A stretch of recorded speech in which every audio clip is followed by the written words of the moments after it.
news update on AFRICUNIA TV. I am Ayooluwa. Many thanks for watching. We begin from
Libya, Johesu, Arabic Secretary General Ahmad Abu Gates, and a representative of the African Union also attended. And in more stories, 2 civilians were killed and 6 others were seriously injured in a gunfight that broke out in Goma, a city in DRC's eastern region. The city of Goma, where all security services are based, yet the incident occurred. Families of the victims gathered on Tuesday morning to express their grief, shock, and disbelief. They claimed shooting as the first since the state of siege. The authorities are trying to reassure everyone and announce investigations. Despite the state of siege decreed by President Felix Tshisekedi in an attempt to end the violence in the east, the locals say they see no change. On the foreign scene, after the last US troops withdrew from Afghanistan, the Taliban celebrated their victory by firing guns into the air. Now the Taliban control more territory than when they last ruled before they were driven out in America's longest war, which took the lives of nearly 2,500 US troops and an estimated 240,000 Afghans and cost some $2 trillion. Meanwhile, the UN Security Council under India's presidency adopted a strong resolution demanding that territory of Afghanistan not be used to threaten any other country or shelter terrorists. The UNSC expects the Taliban to adhere to commitments made by it regarding the safe and orderly departure of Afghans and all foreign nationals from the country. And in Turkey, Turkey's economy is bouncing back from a pandemic-induced slump with close to 10% growth expected this year as manufacturing and consumption soar.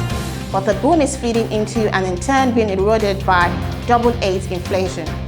Analysts have ratcheted up expectations for both economic indicators, meaning President Tayyip Erdogan will probably have to wait longer for the interest rate cuts he has publicly suggested should happen in September. On Wednesday, data is forecast to show the economy grew 21.7% annually in the second quarter, teeing up GDP growth of 8% or more for 2021.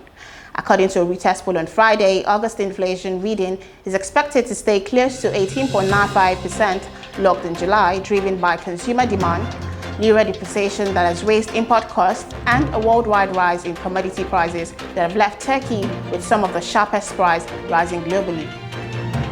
Food, electricity, and natural gas price pressures are mounting as economic activities rebound to pre-pandemic levels. And in sports, Captain Andy Robertson believes Scotland's World Cup qualification hopes are in balance ahead of their group of game against Denmark in Copenhagen on Wednesday night. Steve Clarke's side had 5 points from their opening 3 qualifiers ahead of the Crunch Triple Header this coming week, which includes a home game against Moldova and a visit to Austria. Scotland dropped points in the draws against Israel and Austria which leaves little room for error even so early in the qualifying campaign. And finally, Saul joins Chelsea on loan for the season. Blues pay Atletico Madrid €3.4 million loan fee and have option to make deal permanent for €30 million next summer. Spain international helped Diego Simeone's side to the La Liga title last season. The 26-year-old, who was part of the Simeone's title-winning side last season, made more than 300 appearances for the Atletico after breaking into the first team as a 17-year-old in 2012. That's all we can take in news update. For more stories, follow our social media platforms on Jointim and Pangram. Subscribe to our YouTube channel, like and drop a comment on the comment section. I am Ayooluwa. Many thanks for watching.